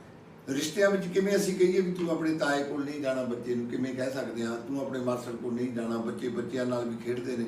ਹਾਂ, ਇਹ ਗੱਲ ਜ਼ਰੂਰ ਸਾਡੀ ਹੋ ਗਈ ਵੀ ਮਾਪਿਆਂ ਦੀ ਜ਼ਿੰਮੇਵਾਰੀ ਵਿੱਚ ਹੋਰ ਵਾਧਾ ਹੋਣ ਦਾ, ਕਿਉਂਕਿ ਤੁਹਾਡੀ ਗੱਲ ਰੋਕ ਕੇ ਜਿਸ ਤਰ੍ਹਾਂ ਦੇ ਪੰਜਾਬ ਦੇ ਹਾਲਾਤ ਨੇ, ਹਰ ਮਾਤਾ ਪਿਤਾ ਆਪਣੇ ਕੋਸ਼ਿਸ਼ ਕਰਦਾ ਬੱਚੇ ਨੂੰ ਕਿ ਮੈਂ ਬਾਹਰ ਨਾ ਭੇਜਾਂ, ਘਰ ਤੋਂ ਬਾਹਰ ਨਾ ਜਾਣ ਦਿਆਂ। ਉਹਦੇ ਬਹੁਤ ਸਾਰੇ ਕਾਰਨ ਐਸੇ ਨੇ ਜਿਹੜੇ ਨੁਕਸਾਨ ਵੀ ਕਰਦੇ ਨੇ ਘਰ ਰਹਿਣ ਦੇ ਬੱਚੇ ਨੂੰ, ਫਿਜ਼ੀਕਲੀ ਮੈਂਟਲੀ ਉਹ ਨਾ ਡਿਵੈਲਪ ਨਹੀਂ ਹੋ ਸਕਦਾ। ਪਰ ਬੱਚੇ ਨੂੰ ਬਚਾਉਣ ਖਾਤਰ ਮਾਂ ਪਿਓ ਐਸਾ ਵੀ ਕਰਦੇ ਨੇ, ਉਹਨੂੰ ਅਕੈਡਮੀ ਜਾਣ ਤੋਂ ਰੋਕਦੇ ਨੇ, ਖੇਡਣ ਤੋਂ ਰੋਕਦੇ ਨੇ, ਤਾਂ ਕਿ ਪੰਜਾਬ ਦੇ ਵਿੱਚ ਥਾਂ ਥਾਂ ਤੇ ਜਿਹੜੀ ਨਸ਼ਿਆਂ ਤੌਰ ਤੇ ਸਮਾਜਿਕ ਤੌਰ ਤੇ ਗਿਰਾਵਟ ਆ ਰਹੀ ਆ, ਸਾਡਾ ਬੱਚਾ ਕਿਵੇਂ ਨਾ ਕਿਵੇਂ ਉਹ ਤੋਂ ਬਚ ਜਾਵੇ। ਮੋਦੀ ਸਾਹਿਬ, ਗੱਲ ਜੇ ਅਸੀਂ ਆਪਣੇ ਘਰ ਦੇ ਪਰਿਵਾਰਕ ਮੈਂਬਰ ਨੇ, ਕਿਉਂਕਿ ਹੁਣ ਤੇ ਬੱਚਾ ਤਾਂ ਘਰ ਹੀ ਹੋਵੇਗਾ ਨਾ, ਉਹਨੂੰ ਤਾਇਆਂ ਚਾਚਿਆਂ ਕੋਲ ਜਾਣ ਤੋਂ ਤਾਂ ਰੋਕ ਨਹੀਂ ਸਕਦਾ ਕੋਈ। ਐਸੇ ਹਾਲਾਤਾਂ ਵਿੱਚ ਮੈਂ ਸਮਝਦਾ, ਕਿਉਂਕਿ ਬੜੀ ਉਲਝਣ ਭਰੀ ਸਥਿਤੀ ਹੈ, ਤੁਸੀਂ ਮਤਲਬ ਥੋੜਾ ਜਿਹਾ ਇਸ ਪਾਸੇ ਨੂੰ ਦੱਸੋ ਵੀ ਸਮਾਜ ਬਚ ਕਿਵੇਂ ਸਕਦਾ, ਕੋਈ ਧਰਮ ਦੇ ਆਧਾਰ ਤੇ, ਕੋਈ ਹੋਰ ਮਨੋਵਿਗਿਆਨਕ ਪੱਖ ਲੈ ਲਓ, ਜਾਂ ਕਿਸ ਤਰ੍ਹਾਂ ਕੋਈ ਆਪਾਂ ਸੁਝਾਅ ਆਪਣੇ, ਕਿਉਂਕਿ ਆਪਣੇ ਪਾਸ ਇਸ ਐਪੀਸੋਡ ਵਾਸਤੇ ਥੋੜਾ ਸਮਾਂ ਬਾਕੀ ਆ। ਇਹਦੇ ਲਈ ਅਸੀਂ ਸਭ ਤੋਂ ਲੋਕਾਂ ਨੂੰ ਜਾਗਰਤ, ਰਿਸ਼ਤਿਆਂ ਪ੍ਰਤੀ ਜਾਗਰਤ ਅਸੀਂ ਕਿਵੇਂ ਕਰ ਸਕਦੇ ਹਾਂ? ਉਹ ਸਾਡੇ ਕੋਲ ਸਿਹਤ ਦੀ ਇੱਕ ਵਿਧਾ ਸੀ ਬਹੁਤ ਵਧੀਆ, ਜਿਹੜੀ ਇੱਕ ਬੰਦੇ ਨੂੰ ਸੰਤੁਲਿਤ ਕਰਦੀ ਸੀ, ਕਿਉਂਕਿ ਹਰ ਬੰਦਾ ਡਿਪਰੈਸ਼ਨ ਵਿੱਚ ਆ। ਡਿਪਰੈਸ਼ਨ ਵਿੱਚੋਂ ਕਿਸੇ ਬੰਦੇ ਨੂੰ ਕੱਢਣਾ, ਇਹ ਇੱਕ ਸਾਡੇ ਸਾਹਮਣੇ ਚੁਣੌਤੀ ਆ ਵੀ ਅਸੀਂ ਬੰਦੇ ਨੂੰ ਜਿਹੜਾ ਕਾਰੋਬਾਰ ਦੇ ਡਿਪਰੈਸ਼ਨ ਵਿੱਚ ਆ, ਪਰਿਵਾਰ ਦੇ ਡਿਪਰੈਸ਼ਨ ਵਿੱਚ ਆ, ਬੱਚਿਆਂ ਦੇ ਡਿਪਰੈਸ਼ਨ ਵਿੱਚ ਆ, ਸਿਹਤ ਦੇ ਡਿਪਰੈਸ਼ਨ ਵਿੱਚ ਆ। ਇਹ ਤਾਂ ਮੰਨਣੀ ਪਊ ਗੱਲ ਵੀ ਹਰ ਬੰਦਾ ਕੋਈ ਨਾ ਕੋਈ ਸਟਰੈਸ ਨਾਲ ਨਹੀਂ ਫਿਰਦਾ, ਬਿਨਾਂ ਸਟਰੈਸ ਤੋਂ ਉਹ ਹੈ ਨਹੀਂ। ਤੇ ਆਹ ਜਿਹੜਾ ਗੱਲ ਦਾ ਨਤੀਜਾ ਨਾ, ਇਹਦੇ ਪਿੱਛੇ ਜਦੋਂ ਵੀ ਇਹਦੀ ਛਾਣਬੀਣ ਹੋਊਗੀ, ਸਟਰੈਸ ਨਿਕਲੂਗੀ ਕੋਈ ਨਾ ਕਿਸੇ ਕਾਰਨ, ਕਿਸੇ ਗੱਲ ਦੇ, ਕਿਸੇ ਸ਼ਬਦ ਦੇ, ਕਿਸੇ ਘਟਨਾ ਦੇ ਸਟਰੈਸ ਵਿੱਚੋਂ ਨਿਕਲਣਾ। ਉਹਦੇ ਲਈ ਅਸੀਂ ਸਟਰੈਸ ਵਿੱਚੋਂ ਕੱਢਣ ਵਾਸਤੇ ਉਹ ਹੈਗੀ ਕਾਉਂਸਲਿੰਗ। ਜਾਂ ਤਾਂ ਬੰਦੇ ਦੀ ਨਿਸ਼ਾਨਦੇਹੀ ਹੋ ਜਾਵੇ ਵੀ ਆਹ ਬੰਦੇ ਸਟਰੈਸ ਦੇ ਵਿੱਚ ਨੇ, ਜਿਵੇਂ ਫੈਮਿਲੀ ਡਾਕਟਰ ਨੇ ਜਾਂ ਬਾਹਰਲੇ ਮੁਲਕਾਂ ਵਿੱਚ ਉਹਨਾਂ ਦਾ ਉਹ ਪਤਾ ਲੱਗ ਜਾਂਦਾ ਵੀ ਇਹ ਬੰਦੇ ਸਟਰੈਸ ਵਿੱਚ ਨੇ, ਤੇ ਉਹਨਾਂ ਦਾ ਬਕਾਇਦਾ ਉਹ ਉਹਨਾਂ ਨੂੰ ਕਾਉਂਸਲਿੰਗ ਕਰਾਉਣੀ ਸ਼ੁਰੂ ਕਰ ਦਿੰਦੇ ਨੇ। ਸਾਡੇ ਪੰਜਾਬ ਦਾ ਸਿਸਟਮ ਦਾ ਤਾਂ ਰੱਬ ਰਾਖਾ, ਇੱਥੇ ਤਾਂ ਜੇ ਤੁਸੀਂ ਮਨੋਵਿਗਿਆਨਕ ਡਾਕਟਰ ਕੋਲ ਚਲੇ ਜਾਓ ਤਾਂ ਉਹ ਤੁਹਾਨੂੰ ਗੋਲੀਆਂ ਦੇ ਦੂ, ਲੇਕਿਨ ਉਹ ਤੁਹਾਨੂੰ ਕਾਉਂਸਲਿੰਗ ਕਰਨ ਵਾਸਤੇ ਨਹੀਂ ਕਹਿੰਦਾ। ਇਹਨਾਂ ਗੱਲਾਂ ਵਿੱਚੋਂ ਕੱਢਣ ਵਾਸਤੇ ਜਾਂ ਚੰਗੇ ਨਾਟਕ, ਜਾਂ ਚੰਗੀ ਸਿਹਤ, ਜਾਂ ਕਿਸੇ ਐਸੇ ਲੋਕਾਂ ਦੀ ਚੋਣ ਕਰਕੇ ਜਿਹੜੇ ਮਨੋਰੋਗੀਆਂ ਨੂੰ ਠੀਕ ਦਿਸ਼ਾ ਦੇ ਸਕਣ, ਕੋਈ ਇੱਦਾਂ ਦੀ ਕਾਉਂਸਲਿੰਗ ਕਰਕੇ, ਵਿਚਾਰ ਚਰਚਾ ਕਰਕੇ ਇੱਕ ਚੰਗੇ ਸਮਾਜ ਨੂੰ ਛੱਡਣ ਦਾ ਯਤਨ ਹੋ ਸਕਦਾ। ਲੇਕਿਨ ਫਿਰ ਵੀ ਨਤੀਜੇ ਸਾਡੇ ਵੱਸ ਵਿੱਚ ਨਹੀਂ, ਜਿਹੜਾ ਸਾਡੇ ਸੰਪਰਕ ਵਿੱਚ ਨਹੀਂ ਆਇਆ, ਪਤਾ ਨਹੀਂ ਉਹ ਕਦੋਂ ਭਟਕ ਜੇ। ਜਿਵੇਂ ਆਹ ਘਟਨਾ, ਇਹ ਇਸੇ ਦਾ ਰੂਪ ਆ। ਅਸੀਂ ਕਿਉਂਕਿ ਕਵਿਤਾ ਵਰਗੇ ਹਾਂ, ਕਵਿਤਾ ਵਾਂਗ ਗੱਲ ਕਰਦੇ ਹਾਂ, ਕਵਿਤਾ ਦੇ ਸਿਧਾਂਤ ਤੇ ਚੱਲਦੇ ਹਾਂ। ਮੈਂ ਸੋਚਦਾ ਸੀ ਕਿ ਜਿਹੜੀ ਇਹ ਘਟਨਾ, ਇਸ ਘਟਨਾ ਦੇ ਵਿੱਚੋਂ 2-4 ਦਿਨ ਤੇ ਕੋਈ ਵੀ ਅਸੀਂ ਵੱਧ ਘੱਟ ਗੱਲਾਂ ਕਰਕੇ ਆਪਣੇ ਚੈਨਲ ਦੇ ਵਿਊ ਵਧਾਉਣ ਵਾਸਤੇ, ਜਿਸ ਤਰ੍ਹਾਂ ਦੇ ਹਾਲਾਤ ਨੇ ਕਿ ਉਹਨੂੰ ਫਾਂਸੀ ਟੰਗ ਦਿੱਤਾ ਜਾਵੇ, ਉਹਨੂੰ ਉਹ ਕਰ ਦਿੱਤਾ ਜਾਵੇ, ਇਹ ਕਾਤਲ ਹੈ ਜੀ, ਧਰਨੇ ਵੀ ਲੱਗ ਸਕਦੇ ਨੇ, ਬਹੁਤ ਕੁਝ ਹੋ ਸਕਦਾ। ਪਰ ਸਮੁੱਚੇ ਤੌਰ ਤੇ ਜਿਹੜੇ ਇਸ ਘਟਨਾ ਨੂੰ ਲੋਕ ਵਾਚ ਰਹੇ ਨੇ, ਵੇਖ ਰਹੇ ਨੇ, ਉਹ ਕਿਸੇ ਤਰ੍ਹਾਂ ਵੀ ਕਿਸੇ ਵੀ ਆਉਣ ਵਾਲੇ ਟਾਈਮ ਦੇ ਵਿੱਚ ਸੁੰਦਰ ਸਮਾਜ ਦੀ ਸਿਰਜਣਾ, ਕਿਉਂਕਿ ਮੈਨੂੰ ਇਹ ਚਿੰਤਾ, ਕਿਉਂਕਿ ਅੱਜ ਇੱਕ ਘਰ ਦੇ ਵਿੱਚ ਇਹ ਘਟਨਾ ਵਾਪਰੀ ਹੈ, ਇਹਦਾ ਕਾਰਨ ਹਲੇ ਸਾਹਮਣੇ ਆਉਣਾ ਹੈ, ਕੱਲ ਦੂਜੇ, ਕੱਲ ਤੀਜੇ, ਚੌਥੇ, ਜਿਸ ਤਰ੍ਹਾਂ ਦੇ ਹਾਲਾਤ ਪੰਜਾਬ ਦੇ ਬਣਦੇ ਜੇ। ਹਰ ਮਾਪਾ ਇਹ ਕਹਿੰਦਾ ਵੀ ਆਪਣੇ ਬੱਚੇ ਨੂੰ ਇੱਥੋਂ ਕੱਢ ਕੇ ਬਾਹਰ ਭੇਜ ਦਿੱਤਾ ਜਾਵੇ, ਪਰ ਕੀ ਭਵਿੱਖ ਕਿਹੋ ਜਿਹਾ? ਆਖਰੀ ਸਵਾਲ, ਆਪਾਂ ਆਖਰੀ ਗੱਲ ਹੁਣ ਦੇ ਟਾਈਮ ਦੀ, ਇਹ ਕਿਸੇ ਵੇਲੇ ਤਾਂ ਜਿਹੜੀ ਇਹ ਜੁਆਇੰਟ ਫੈਮਿਲੀ ਸੀ ਕੁਲਦੀਪ ਸਿੰਘ, ਉਹਦੇ ਵਿੱਚ ਆਪਣੇ ਆਪ ਹੀ ਕਾਉਂਸਲਿੰਗ ਹੋਈ ਜਾਂਦੀ ਸੀ ਆਪਣੇ ਆਪ, ਕਿਉਂਕਿ ਵੱਡਾ ਪਰਿਵਾਰ ਹੁੰਦਾ ਸੀ। ਜੇ ਇੱਕ ਬੰਦੇ ਨਾਲ ਨਾਰਾਜ਼ ਹੋ ਗਿਆ ਤੇ ਦੂਜੇ ਬੰਦੇ ਨਾਲ ਹੱਸ ਲਿਆ, ਉਹਦਾ ਜਿਹੜਾ ਦਿਮਾਗੀ ਤਵਾਜ਼ਨ ਆ ਠੀਕ ਹੋ ਗਿਆ। ਇਹਨਾਂ ਦੀ ਫੈਮਿਲੀ ਵਿੱਚ ਤਾਂ ਇੱਕ ਨਵੀਂ ਗੱਲ ਆ ਵੀ ਉਹ ਜੁਆਇੰਟ ਫੈਮਿਲੀ ਆ। ਜੁਆਇੰਟ ਫੈਮਿਲੀ ਵਿੱਚ ਇਹ ਘਟਨਾ ਵਾਪਰ ਜਾਣੀ, ਇਹਨੂੰ ਦੇਖ ਕੇ ਇਦਾਂ ਲੱਗਦਾ ਵੀ ਜੇ ਤੁਹਾਡੇ ਘਰ ਦੇ ਵਿੱਚ ਤਣਾਅ, ਤੁਸੀਂ ਲੜ ਰਹੇ ਹੋ, ਤੁਹਾਡਾ ਕਿਸੇ ਗੱਲ ਤੇ ਇਸ਼ੂ ਹੁੰਦਾ, ਕਲੇਸ਼ ਪੈਂਦਾ, ਮੈਂ ਸਮਝਦਾ ਵੀ ਫਿਰ ਉਸ ਹਰ ਰੋਜ਼ ਉਸ ਕਲੇਸ਼ ਤੋਂ ਉਹਨੂੰ ਉਹਦੇ ਦਰਪੇਸ਼ ਹੋਣ ਦੀ ਥਾਂ ਤੇ ਫਿਰ ਆਪਣੇ ਆਪ ਨੂੰ ਸੈਪਰੇਟ ਕਰ ਲਿਆ ਜਾਵੇ, ਤਾਂ ਕਿ ਉਹ ਜਿਹੜਾ ਹਰ ਰੋਜ਼ ਤੁਹਾਡੀ ਬੱਚਿਆਂ ਦੀ ਮਾਨਸਿਕਤਾ ਉੱਤੇ ਵੀ ਅਸਰ ਪਾਉਂਦਾ। ਤੁਹਾਡੇ ਬੱਚੇ ਵੀ ਤੁਹਾਨੂੰ ਝਗੜਦਿਆਂ ਦੇਖਦੇ ਨੇ, ਉਹ ਬੱਚੇ ਵੀ ਇਸ ਗੱਲ ਤੋਂ ਪਰੇਸ਼ਾਨ ਹੁੰਦੇ ਨੇ ਵੀ ਸਾਡੇ ਵੱਡੇ ਕਿਉਂ ਲੜਦੇ ਨੇ। ਜੇ ਉਸ ਗੱਲ ਨੂੰ ਸਮਝਣ ਲਈ ਸਾਨੂੰ ਇਹਦੇ ਲਈ ਬਕਾਇਦਾ ਤੌਰ ਤੇ ਇਹਦੇ ਤੇ ਧਿਆਨ ਕੇਂਦਰਿਤ ਕਰਨਾ ਪਊਗਾ ਵੀ ਅਸੀਂ ਕਿਸ ਤਰੀਕੇ ਦੇ ਨਾਲ ਉਹਨਾਂ ਲੋਕਾਂ ਨੂੰ, ਜਿਹੜੇ ਵਡੇਰੀ ਉਮਰ ਦੇ ਬੰਦੇ, ਜਿਵੇਂ ਆਹ ਬੰਦਾ ਜਿਹੜਾ, ਇਹ ਬੰਦੇ ਜਿਹੜੇ ਮਾਨਸਿਕ ਰੋਗੀ ਬਣ ਗਏ, ਇਹਨਾਂ ਨੂੰ ਕਿਵੇਂ ਮੋੜ ਕੇ ਲਿਆਏ। ਖੈਰ, ਇਹ ਘਟਨਾ ਦੁਖਦਾਈ ਆ। ਵਾਹਿਗੁਰੂ ਉਸ ਨੰਨੀ ਰੂਹ ਨੂੰ, ਵਿਛੜੀ ਰੂਹ ਨੂੰ ਆਪਣੇ ਚਰਨਾਂ ਵਿੱਚ ਨਿਵਾਸ ਬਖਸ਼ਣਾ ਸੀ। ਅਦਾਰਾ ਆਵਾਜ਼ ਖਲਕ ਵੱਲੋਂ ਉਹ ਜ਼ੀਰੋ ਆਤਮਾ ਦੀ ਸ਼ਾਂਤੀ ਲਈ ਬੱਚੇ ਦੀ ਅਰਦਾਸ ਬੇਨਤੀ ਕਰਦੇ ਹਾਂ। ਮਹਾਰਾਜ ਬੱਚੇ ਦੇ ਪਰਿਵਾਰ ਨੂੰ ਇਸ ਵੱਡੇ ਸੰਕਟ ਵਿੱਚੋਂ ਭਾਣਾ ਮੰਨਣ ਦਾ ਬਲ ਬਖਸ਼ਣ। ਧੰਨਵਾਦ ਜੀ। ਦੂਜੀ ਗੱਲ, ਜਦੋਂ ਅਸੀਂ ਆਲੇ ਦੁਆਲੇ ਵੇਖਦੇ ਹਾਂ ਭਗਵੰਤੀ ਸਾਹਿਬ, ਬਹੁਤ ਸਾਰੀਆਂ ਘਟਨਾਵਾਂ ਵਾਪਰਦੀਆਂ ਤੇ ਰਹਿੰਦੀਆਂ ਨੇ, ਪਰ ਹੱਲ ਇਹਨਾਂ ਦੇ ਕਰਨ ਵਾਸਤੇ ਕੌਣ ਯਤਨ ਕਰ ਸਕਦਾ? ਕਿਉਂਕਿ ਇਹ ਤੇ ਗੱਲ ਪੱਕੀ ਆ ਨਾ ਕਿ ਸਮਾਜ ਵਿੱਚ ਜਦੋਂ ਕੋਈ ਇਨਸਾਨ ਵਿਚਰਦਾ, ਭਾਵੇਂ ਕੋਈ ਨੌਜਵਾਨ ਆ, ਭਾਵੇਂ ਕੋਈ ਬਜ਼ੁਰਗ ਆ, ਭਾਵੇਂ ਕੁਛ ਨਾ ਕੁਛ ਨਜ਼ਰ ਆਉਂਦਾ ਹੈ। ਅੱਜ ਹਰ ਮਨੁੱਖ ਟਾਲਾ ਵੱਟਣ ਵਾਲੇ ਪਾਸੇ ਨੂੰ ਤੁਰਿਆ ਹੈ ਜੀ, ਵੀ ਅੱਜ ਇਸ ਘਰ ਵਿੱਚ ਆਹ ਗੱਲ ਹੋ ਰਹੀ ਆ, ਉਹਨੂੰ ਦੇਖ ਕੇ ਸਿਰਫ ਆਪਣੇ ਘਰ ਜਾ ਕੇ ਦੱਸ ਦੇਣਾ ਜਾਂ ਦੋ ਬੰਦਿਆਂ ਨੂੰ ਹੋਰ ਦੱਸ ਦੇਣਾ, ਇਸ ਤੋਂ ਬਾਅਦ ਗੱਲ ਖਤਮ ਹੋ ਜਾਂਦੀ ਹੈ। ਹੋਰ ਦੂਸਰੇ ਘਰ ਪੀੜਾ, ਤੀਸਰੇ ਘਰ ਪੀੜਾ, ਇੱਕ ਘਰ ਤੋਂ ਪੀੜਾ ਦੂਜੇ ਘਰ ਆ ਜਾਂਦੀ ਆ, ਗੱਲ ਵਿਚਾਰੀ ਜਾਂਦੀ ਹੈ, ਸੁਣੀ ਜਾਂਦੀ ਹੈ, ਉੱਥੇ ਛੱਡ ਦਿੱਤੀ ਜਾਂਦੀ ਹੈ। ਮੈਨੂੰ ਨਹੀਂ ਲੱਗਦਾ, ਜੇ ਤੁਹਾਨੂੰ ਲੱਗਦਾ ਹੋਵੇ ਤਾਂ ਦੱਸਿਓ ਕਿ ਕਦੇ ਕੋਈ ਸਾਰਥਕ ਯਤਨ ਨੇ ਜਿਹੜੇ ਸਮਾਜ ਵਿੱਚੋਂ, ਖਾਸ ਕਰਕੇ ਜਿਹੜੀ ਨੌਜਵਾਨ ਪੀੜ੍ਹੀ ਆ, ਨੌਜਵਾਨ ਪੀੜ੍ਹੀ, ਕਿਉਂਕਿ ਇੱਕ ਟਾਈਮ ਹੁੰਦਾ, ਉਹਨਾਂ ਕੋਲ ਜਜ਼ਬਾਤ ਹੁੰਦੇ ਨੇ, ਉਹਨਾਂ ਕੋਲ ਐਨਰਜੀ ਹੁੰਦੀ ਆ, ਤੇ ਉਹਨਾਂ ਕੋਲ ਸਮਾਂ ਵੀ ਹੁੰਦਾ, ਤੇ ਉਹਨਾਂ ਦੀ ਗੱਲ ਕਹੀ ਸੁਣੀ ਤੇ ਮੰਨੀ ਵੀ ਜਾ ਸਕਦੀ ਹੈ ਕਿਤੇ ਨਾ ਕਿਤੇ। ਤੇ ਨੌਜਵਾਨ ਪੀੜ੍ਹੀ ਨੂੰ ਐਸੇ ਔਖੇ ਸਮੇਂ ਦੇ ਵਿੱਚ, ਜਦੋਂ ਸਮਾਜ ਆਪਣੇ, ਮੈਂ ਪੰਜਾਬੀ ਵਿੱਚ ਆਖਾਂ ਕਿ ਦਿਮਾਗ ਦੇ ਉੱਤੇ ਕੁਆਂਟਲ ਬੋਝ ਚੱਕੀ ਫਿਰਦਾ ਹੈ, ਆਮ ਤੌਰ ਤੇ ਜਦੋਂ ਹਾਰਟ ਅਟੈਕ ਵਰਗੀਆਂ ਘਟਨਾਵਾਂ ਵਾਪਰਦੀਆਂ ਨੇ, ਉਹਦਾ ਕਾਰਨ ਦਿਮਾਗੀ ਬੋਝ ਹੁੰਦਾ ਹੈ। ਤੇ ਐਸੇ ਹਾਲਾਤਾਂ ਵਿੱਚ ਨੌਜਵਾਨ ਵਰਗ ਆ ਜਿਹੜਾ, ਉਹ ਹੋਰ ਬਹੁਤ ਸਾਰੇ ਯਤਨ ਕਰਦਾ, ਹੋਰ ਬਹੁਤ ਕੁਝ ਕਰਦਾ ਹੈ। ਤੇ ਥੋੜਾ ਜਿਹਾ ਨੌਜਵਾਨ ਵਰਗ ਇਸ ਪਾਸੇ ਧਿਆਨ ਦੇਵੇ ਕਿ ਤੁਹਾਡੇ ਕੋਈ ਧਿਆਨ ਚ ਆਉਂਦੀ ਹੈ ਐਸੀ ਗੱਲ? ਕੁਲਦੀਪ ਜੀ, ਇਹ ਗੱਲ ਬਹੁਤ ਸੰਸੀਅਰ ਹੋ ਕੇ, ਬੜੇ ਸੰਵੇਦਨਸ਼ੀਲ ਹੋ ਕੇ ਸਮਝਣ ਵਾਲੀ ਆ ਵੀ ਅੱਜ ਦਾ ਨੌਜਵਾਨ ਸਮਾਜ ਨੂੰ ਚੰਗੇ ਪਾਸੇ ਤੋਰਨ ਵਿੱਚ ਕੀ ਰੋਲ ਅਦਾ ਕਰ ਰਿਹਾ, ਇਹ ਸਮਝਣਾ ਪਊ। ਕਿਉਂਕਿ ਜਦੋਂ ਮੈਂ ਦੇਖਦਾ ਪੰਜਾਬ ਦੇ ਨੌਜਵਾਨਾਂ ਦਾ ਅੱਜ ਦਾ ਦੌਰ, ਇਹ ਬਹੁਤ ਵਾਰੀ ਖੇਡਾਂ ਵੱਲ ਜ਼ੋਰ ਆ ਵੀ ਅਸੀਂ ਟੂਰਨਾਮੈਂਟ ਕਰਾਉਣਾ, ਕਿਤੇ ਕ੍ਰਿਕਟ ਟੂਰਨਾਮੈਂਟ ਆ, ਕਿਤੇ ਕਬੱਡੀ ਟੂਰਨਾਮੈਂਟ ਆ, ਕਿਤੇ ਵੱਖ-ਵੱਖ ਖੇਡਾਂ, ਫੁੱਟਬਾਲ, ਹਾਕੀ, ਜੋ ਵੀ ਹੈਗਾ, ਇਹ ਖੇਡਾਂ ਹੁੰਦੀਆਂ ਨੇ। ਲੇਕਿਨ ਖੇਡਾਂ ਦੇ ਪਿਛੋਕੜ ਨੂੰ ਜਦੋਂ ਤੁਸੀਂ ਦੇਖੋਗੇ, ਪੰਜਾਬ ਦੀ ਮਾਨਸਿਕਤਾ, ਕਿਉਂਕਿ ਆ ਜਿਹੜੀ ਘਟਨਾ ਦਾ ਆਪਾਂ ਜ਼ਿਕਰ ਵੀ ਕੀਤਾ, ਇਹਦੀ ਪਿੱਠ ਭੂਮੀ ਨਾਲ ਜੁੜੀਆਂ ਗੱਲਾਂ ਨੇ। ਪੰਜਾਬ ਦੀ ਮਾਨਸਿਕਤਾ ਕਿੱਧਰ ਨੂੰ ਤੁਰ ਪਈ? ਖੇਡਾਂ ਸੀ ਸਰੀਰ ਨੂੰ ਨਿਰੋਗ ਬਣਾਉਣ ਵਾਸਤੇ, ਵੀ ਰੋਗ ਰਹੇ ਤੁਹਾਡਾ ਸਰੀਰ। ਲੇਕਿਨ ਅੱਜ ਇਹ ਬੜਾ ਦੁਖਦਾਈ ਪਹਿਲੂ ਆ ਵੀ ਖੇਡਾਂ ਦੇ ਨਾਂ ਤੇ ਨਸ਼ੇ ਦੀ ਸਭ ਤੋਂ ਜ਼ਿਆਦਾ ਵੰਡ ਆ ਜਿਹੜੀ, ਉਹ ਖੇਡਾਂ ਦੀ ਆੜਤ ਹੁੰਦਾ।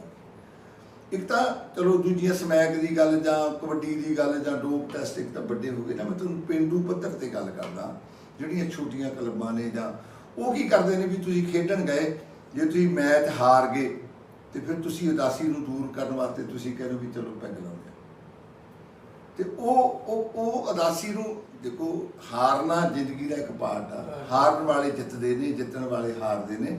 ਹਾਰ ਕੇ ਢੇਰੀ ਢਾਹ ਦੇਣੀ, ਇਹ ਵੀ ਨੁਕਸਾਨਦੇਹ ਹੈ, ਤੇ ਜਿੱਤ ਕੇ ਆਫਰ ਜਾਣਾ, ਇਹ ਵੀ ਨੁਕਸਾਨਦੇਹ। ਦੋਨੋਂ ਹੀ ਜ਼ਿੰਦਗੀ ਲਈ ਬਹੁਤ ਨੁਕਸਾਨਦਾਇਕ ਨੇ। ਤੇ ਉਹ ਕੀ ਕਰਦੇ ਨੇ, ਜੇ ਹਾਰ ਗਏ ਤੇ ਉਹ ਕਹਿੰਦੇ ਵੀ ਚਲੋ ਪੈਗ ਲਾਓ, ਜਾਂ ਜਿਹੜੇ ਹੋਰ ਦੂਜੇ ਨਸ਼ੇ ਦੀ ਵਰਤੋਂ ਕਰਦੇ ਨੇ ਵੀ ਅੱਜ ਮੇਰੇ ਮਨ ਤੇ ਬੋਝ ਆ ਵੀ ਬਿਨਾਂ ਗੱਲ ਤੋਂ ਹਾਰ ਗਏ। ਜੇ ਜਿੱਤ ਗਏ ਤੇ ਫਿਰ ਉਹ ਕਹਿੰਦੇ ਖੁਸ਼ੀ 'ਚ ਪੈਗ ਲਾਓ। ਹੁਣ ਉਹ ਖੇਡ ਜਿਹਨੇ ਤੁਹਾਡੇ ਬੱਚੇ ਨੂੰ ਚੰਗਾ ਤੰਦਰੁਸਤ ਨੂੰ ਸਰੀਰ ਦੇਣਾ ਸੀ, ਤੇ ਤੰਦਰੁਸਤ ਸਰੀਰ ਵਿੱਚ ਤੰਦਰੁਸਤ ਮਨ ਹੋਣਾ ਸੀ, ਉਹ ਤਾਂ ਮੁੱਢਲੇ ਰੂਪ ਵਿੱਚ ਗੁੰਮਰਾਹ ਹੋ ਗਿਆ। ਤੇ ਅੱਜ ਤੁਸੀਂ ਦੇਖੋਗੇ ਨੌਜਵਾਨ ਵਰਗ ਆ ਜਿਹੜਾ, ਉਹਦੇ ਕੋਲ ਆਪਣੇ ਤੋਂ ਬਿਨਾਂ ਦੂਜੇ ਲਈ ਸੋਚਣ ਦਾ ਵਕਤ ਹੈ ਨਹੀਂ। ਉਹ ਦੂਜੇ ਬਾਰੇ ਨਹੀਂ ਸੋਚਦਾ, ਉਹ ਆਪਣੇ ਤੱਕ ਹੀ ਸੀਮਿਤ ਹੋ ਗਿਆ। ਬਿਲਕੁਲ ਇਹ ਗੱਲ ਸੋਚਣੀ ਚਾਹੀਦੀ ਹੈ ਵੀ ਕਿਉਂਕਿ ਨੌਜਵਾਨ ਕੌਮਾਂ ਦਾ ਭਵਿੱਖ ਹੁੰਦੇ ਨੇ, ਦੇਸ਼ ਦਾ ਭਵਿੱਖ ਹੁੰਦੇ ਨੇ, ਉਹਨਾਂ ਨੂੰ ਸੋਚਣਾ ਚਾਹੀਦਾ। ਪਰ ਜਦੋਂ ਤੁਸੀਂ ਆਲੇ ਦੁਆਲੇ ਨਿਗਾਹ ਮਾਰੋਗੇ, ਬੱਚੇ ਤਾਂ ਕਈ ਵਾਰੀ ਆਪਣੇ ਘਰ ਬਾਰੇ ਵੀ ਨਹੀਂ ਸੋਚਦੇ, ਉਹਨਾਂ ਨੇ ਸੋਚਣਾ ਛੱਡਤਾ ਵੀ ਸਾਡਾ ਕੰਮ ਨਹੀਂ, ਬੈਠਿਆਂ ਨੂੰ ਸਾਨੂੰ ਚਾਹ ਦੇ ਦਿਓ, ਬੈਠਿਆਂ ਨੂੰ ਸਾਨੂੰ ਰੋਟੀ ਦੇ ਦਿਓ, ਹੱਥਾਂ ਵਿੱਚ ਮੋਬਾਈਲ ਪਾ ਲਏ, ਹਰ ਵੇਲੇ ਉਹ ਬਹੁਤ ਕੁਝ ਦੇਖੀ ਜਾਂਦੇ ਨੇ। ਉਹ ਇਹ ਨਹੀਂ ਸੋਚਦੇ ਵੀ ਅਸੀਂ ਇਕੱਠੇ ਹੋ ਕੇ ਕਦੇ ਆਪਸ ਵਿੱਚ ਬੈਠ ਕੇ ਹੱਸੀਏ ਖੇਡੀਏ। ਤੇ ਉਹ ਜਦੋਂ ਬੈਠਣਗੇ ਇਕੱਠੇ ਤਾਂ ਉਹਨਾਂ ਘਟਨਾਵਾਂ ਦਾ ਜ਼ਿਕਰ ਹੋਊਗਾ ਵੀ ਸਾਡੇ ਗੁਆਂਢ 'ਚ ਐਂ ਹੋ ਗਿਆ, ਸਾਡੇ ਗੁਆਂਢ 'ਚ ਐਂ ਹੋ ਗਿਆ, ਵੀ ਸਾਡੇ ਗੁਆਂਢ 'ਚ ਇੱਕ ਮਾਨਸਿਕ ਬਿਮਾਰ ਰੋਗੀ ਆ, ਜਾਂ ਸਾਡੇ ਗੁਆਂਢ 'ਚ ਕੋਈ ਬੱਚਾ ਡਿਪਰੈਸ਼ਨ ਵਿੱਚ ਆ ਗਿਆ। ਜੋ ਗੱਲਾਂ ਕਰਨਗੇ ਤਾਂ ਉਹਨਾਂ ਦੇ ਵਿੱਚੋਂ ਭਾਵਨਾ ਪੈਦਾ ਹੋਊ ਵੀ ਆਪਾਂ ਇਹਦਾ ਹੱਲ ਕੀ ਲੱਭੀਏ, ਇਕੱਠੇ ਹੋਈਏ। ਹੁਣ ਉਹ ਇਕੱਠੇ ਹੋਣੋਂ ਤਾਂ ਹਟੇ ਗਏ ਨਾ। ਜਿਹੜੀ ਕਾਉਂਸਲਿੰਗ ਦੀ ਗੱਲ ਆਪਾਂ ਪਹਿਲੇ ਪੜਾਅ ਦੇ ਵਿੱਚ ਕੀਤੀ ਆ, ਉਹ ਕੀ ਸੀ? ਜਿਹੜੇ ਲੋਕ ਅੱਗੇ ਸੱਤ ਦਰਵਾਜ਼ੇ ਵਿੱਚ ਬਹਿੰਦੇ ਸੀ, ਉਹਨਾਂ ਕਾਰਨ ਇਹ ਸੀ ਵੀ ਉੱਥੇ ਬਹਿ ਕੇ ਉਹ ਇੱਕ ਦੂਜੇ ਦੇ ਦੁੱਖ ਦਰਦ ਦੀ ਗੱਲ ਕਰਦੇ ਸੀ, ਇੱਕ ਦੂਜੇ ਦੇ ਦੁੱਖ ਦਰਦ ਨੂੰ ਸਮਝਦੇ ਸੀ। ਅੱਜ ਉਹ ਦਰਵਾਜ਼ੇ ਵਿੱਚ ਬੈਠਣ ਵਾਲੀ ਗੱਲ ਮੁੱਕ ਗਈ। ਗਰਾਊਂਡਾਂ ਵਿੱਚ ਜੇ ਉਹ ਜਾਂਦੇ ਨੇ ਤਾਂ ਟਾਈਮ ਲਈ ਉਹ ਖੇਡ ਕੇ ਬਸ, ਉਹਨਾਂ ਨੂੰ ਕੋਈ ਮਤਲਬ ਨਹੀਂ ਉਸ ਗੱਲ ਤੋਂ ਬਾਅਦ ਉਹ ਫਟਾਫਟ ਮੋਬਾਈਲ। ਅਸੀਂ ਤਾਂ ਨੌਜਵਾਨਾਂ ਨੂੰ ਤੁਸੀਂ ਦੇਖੋ ਸਕੂਟਰ ਚਲਾਉਂਦੇ ਨੂੰ, ਕੁਲਦੀਪ ਜੀ ਸਕੂਟਰ ਚਲਾਉਂਦਿਆਂ ਨੂੰ, ਕਾਰ ਚਲਾਉਂਦਿਆਂ ਨੂੰ, ਸਕੂਟਰ ਵੀ ਚਲਾ ਰਹੇ ਨੇ, ਕਾਰ ਵੀ ਚਲਾ ਰਹੇ ਨੇ, ਹੱਥ ਵਿੱਚ ਮੋਬਾਈਲ ਆ ਤੇ ਨਾਲ ਦੀ ਨਾਲ ਮੋਬਾਈਲ ਵੀ ਦੇਖ ਰਹੇ। ਤੇ ਉਹਨਾਂ ਨੌਜਵਾਨਾਂ ਜੇ ਉਹ ਸਾਡੇ ਚੈਨਲ ਨੂੰ ਦੇਖ ਲੈਣ ਤੇ ਇਹ ਨਹੀਂ ਕਿ ਉਹਨਾਂ ਦੀ ਆਪਣੇ ਭਵਿੱਖ ਦੀ ਗੱਲ ਆ, ਆਪਣਾ ਭਵਿੱਖ ਤਾਂ ਉਹਨਾਂ ਦਾ ਹੈ ਹੀ, ਉਹਨਾਂ ਨੂੰ ਸਮਝਣਾ ਪਊਗਾ ਹੀ। ਜੋ ਨਹੀਂ ਸਮਝਣਗੇ ਤਾਂ ਉਹ ਮਾਨਸਿਕ ਤੌਰ ਤੇ ਪਰੇਸ਼ਾਨ ਹੋਣਗੇ। ਉਹਨਾਂ ਨੂੰ ਸਮਾਜ ਪ੍ਰਤੀ ਆਪਣੀ ਜ਼ਿੰਮੇਵਾਰੀ ਦਾ ਅਹਿਸਾਸ ਵੀ ਹੋਣਾ ਚਾਹੀਦਾ ਤੇ ਉਹਨਾਂ ਨੂੰ ਕਰਨਾ ਚਾਹੀਦਾ ਵੀ ਮੈਂ ਆਪਣੇ ਲਈ ਤੇ ਕਰ ਰਿਹਾ। ਤਿੰਨ ਪਰਿਵਾਰਾਂ ਦੀਆਂ ਜ਼ਿੰਦਗੀਆਂ ਜੁੜੀਆਂ ਹੁੰਦੀਆਂ ਨੇ। ਹਾਂਜੀ। ਆਉਣ ਵਾਲੇ ਗ੍ਰਸਤ ਜੀਵਨ ਦੀਆਂ ਤੇ ਮਾਪੇ ਸਾਰਿਆਂ ਦੀਆਂ ਨਿਗਾਹਾਂ ਤਾਂ ਆਖਰ ਇੱਕ ਨੌਜਵਾਨ ਤੇ ਲੱਗੀਆਂ ਹੁੰਦੀਆਂ ਨੇ ਨਾ। ਇਹ ਭਾਵਨਾਵਾਂ ਦਾ ਵੀ ਕਿਤੇ ਨਾ ਕਿਤੇ ਕਤਲ ਤਾਂ ਹੁੰਦਾ ਹੀ ਹੈ। ਭਾਵਨਾਵਾਂ ਦਾ ਵੀ ਕਤਲ ਹੁੰਦਾ। ਤੇ ਇਹਦੇ ਨਾਲ ਮੈਂ ਜਿਹੜੀ ਜੋੜ ਕੇ ਗੱਲ ਦੇਖਦਾ, ਹੁਣ ਆਪਾਂ ਮੁੰਡਿਆਂ ਦੀ ਗੱਲ ਕਰ ਲਈ, ਨਾਲ ਆਪਾਂ ਨੂੰ ਕੁੜੀਆਂ ਦੀ, ਆਪਣੀਆਂ ਧੀਆਂ ਦੀ ਵੀ ਗੱਲ ਕਰਨੀ ਪਊ। ਜੇ ਉਹਨਾਂ ਨੂੰ ਦੇਖੋ ਤੇ ਉਹਨਾਂ ਦੇ ਵਿੱਚ ਇੱਕ ਹੋੜ ਜਿਹੜੀ ਲੱਗ ਗਈ। ਠੀਕ ਆ ਵੀ ਜਿਹੜੀ ਆਪਣੀ ਕਿਸ਼ੋਰ ਅਵਸਥਾ ਹੁੰਦੀ ਆ ਜਾਂ ਮਟਿਆਰ ਹੋਣ ਦੀ ਅਵਸਥਾ ਹੁੰਦੀ ਆ, ਹਰ ਬੰਦੇ ਨੂੰ ਸੋਹਣਾ ਲੱਗਣ ਦਾ ਚਾਅ ਹੁੰਦਾ, ਇਹ ਮੈਂ ਸਮਝਦਾ। ਲੇਕਿਨ ਇਸ ਆੜ ਵਿੱਚ ਉਹਨਾਂ ਨੇ ਇਸ ਤਰੀਕੇ ਨਾਲ ਮਤਲਬ ਆਪਣੇ ਮਨ ਨੂੰ ਸੈੱਟ ਕਰਨਾ ਸ਼ੁਰੂ ਕਰਦਾ ਵੀ ਉਹ ਕਿਸੇ ਨੂੰ ਕਿਸੇ ਵੀ ਤਰੀਕੇ ਨਾਲ ਭਰਮਾਉਣ ਤੱਕ ਦੀ ਨੌਬਤ ਆ ਜਿਹੜੀ ਉੱਧਰ ਨੂੰ ਚੱਲ ਪਈ। ਜਿਹੜੀ ਸਾਡੀਆਂ ਕਦਰਾਂ ਕੀਮਤਾਂ ਦੀ, ਜਿਹੜੀ ਸਾਡੀ ਕੁਆਲਿਟੀ ਸੀ, ਜੋ ਸਾਡੇ ਸਮਾਜ ਵਿੱਚ ਹੈ ਕੀ ਸੀ। ਤੈਂ ਕੁਲਦੀਪ ਜੀ ਦੇਖਿਆ ਹੋਊਗਾ ਸਾਡੇ ਘਰਾਂ ਵਿੱਚ ਜਿਹੋ ਜਿਹੇ ਹਾਲਾਤ ਸੀ, ਤੇ ਉਹ ਛੋਟੀਆਂ ਛੋਟੀਆਂ ਕੁੜੀਆਂ ਨੂੰ ਤੂੰ ਆਟਾ ਛਾਣ ਦੇ। ਮੈਂ ਹੈਰਾਨ ਹੋਇਆ ਜੀ, ਮੇਰੀ ਇੱਦਾਂ ਜਾਣ ਪਛਾਣ ਵਿੱਚੋਂ ਕੋਈ ਬੱਚੇ ਨੇ ਜਾਣਾ ਸੀ ਦੂਸਰੇ ਮੁਲਕ ਵਿੱਚ, ਤੇ ਉਹ ਕਹਿੰਦੇ ਵੀ ਚਲੋ ਉੱਥੇ ਕੁੜੀ ਨੇ ਜਾਣਾ ਤੇ ਤੁਸੀਂ ਕਿਸੇ ਜਾਣ ਪਛਾਣ ਬੰਦੇ ਨੂੰ ਵਾਲੇ ਬੰਦੇ ਨੂੰ ਕਹੋ ਵੀ ਉਹ ਲੈ ਜਾਵੇ ਉਹਨੂੰ ਏਅਰਪੋਰਟ ਤੋਂ, ਤੇ 5-7-10 ਦਿਨ ਉਹਨੂੰ ਘਰ ਰੱਖੇ, ਉਸ ਤੋਂ ਬਾਅਦ ਉਹਨੂੰ ਕਿਰਾਏ ਤੇ ਜੋ ਰੈਂਟ ਤੇ ਮਤਲਬ ਲੈ ਜਾਵੇ ਕਮਰਾ, ਜਾਂ ਕੋਈ ਜਿੱਦਾਂ ਦੀ ਵੀ ਬੇਸਮੈਂਟ ਵਗੈਰਾ ਬਣੇ। ਤੇ ਹੋਇਆ ਕਿ ਉਹ ਕੁੜੀ ਭੇਜਤੀ, ਉਹਨਾਂ ਨੇ 1 ਮਹੀਨਾ ਰੱਖੀ ਤੇ ਮੇਰੇ ਮੂੰਹ ਨੂੰ ਚਲੋ ਉਹਨਾਂ ਨੇ 1 ਮਹੀਨਾ ਉਹ ਕੁੜੀ ਰਹੀ। ਤੇ ਇਹ ਮੈਂ ਤੁਹਾਨੂੰ ਕੈਨੇਡਾ ਦਾ ਜ਼ਿਕਰ ਕਰਦਾ, ਰਹੀ ਕੁੜੀ ਤੇ ਮੁੜ ਕੇ ਬਾਹਰ ਵਿੱਚ ਚਲੋ ਆਈ ਗਈ ਗੱਲ ਹੋ ਗਈ। ਤੇ ਉਹ ਬਾਅਦ ਵਿੱਚ ਮੈਨੂੰ ਬੰਦਾ ਮਿਲਿਆ ਜੀ ਤੇ ਕਰ ਰਹੀ ਸੀ ਕੁੜੀ, ਮੈਨੂੰ ਕਹਿੰਦਾ ਬਾਈ ਜੀ ਵੀ ਮੈਂ ਤੁਹਾਡੇ ਗਏ ਤੇ ਉਹ ਗੱਲ ਕਰ ਲਈ, ਪਰ ਮੈਂ ਕੁੜੀ ਦਾ ਰੁਝਾਨ ਇਹ ਦੇਖਿਆ ਵੀ 1 ਮਹੀਨਾ ਉਹ ਕੁੜੀ ਨੇ ਆਪਣਾ ਚਾਹ ਪੀ ਕੇ ਕੱਪ ਧੋਤਾ ਨਹੀਂ, ਸ਼ੈਂਕ ਵਿੱਚ ਰੱਖਿਆ ਵਾ। ਮਤਲਬ ਉਹ ਗੱਲ ਨੂੰ ਮੈਂ ਜਦੋਂ ਪਿਛੋਕੜ ਵਿੱਚ ਦੇਖਦਾ, ਇਹਦਾ ਮਤਲਬ ਆ ਵੀ ਅਸੀਂ ਆ ਜਿਹੜੇ ਬੜੇ ਬੰਦੇ ਕਿਤੇ ਨਾ ਕਿਤੇ ਇਹ ਗੱਲ ਵਿੱਚ ਗਲਤ ਕਰ ਗਏ ਵੀ ਆਪਣੀ ਬੱਚੀ ਨੂੰ ਇਸ ਤਰੀਕੇ ਨਾਲ ਅਸੀਂ ਸਮਝਾ ਹੀ ਨਹੀਂ ਸਕੇ ਵੀ ਪੁੱਤ ਇਹ ਵੀ ਤੇਰੇ ਜੀਵਨ ਦਾ ਇੱਕ ਪਾਰਟ ਆ। ਤੂੰ ਉਹਨਾਂ ਦੇ ਕੰਮ ਵਿੱਚ ਮਦਦ ਤਾਂ ਕੀ ਕਰਾਉਣੀ ਹੈ ਜਿਹੜੇ ਤੈਨੂੰ ਸੰਭਾਲਦੇ ਨੇ, 1 ਮਹੀਨਾ ਤੈਨੂੰ ਰੱਖਿਆ, ਲੈ ਕੇ ਆਏ, ਤੈਨੂੰ ਧੀਆਂ ਵਾਂਗ ਰੱਖਿਆ।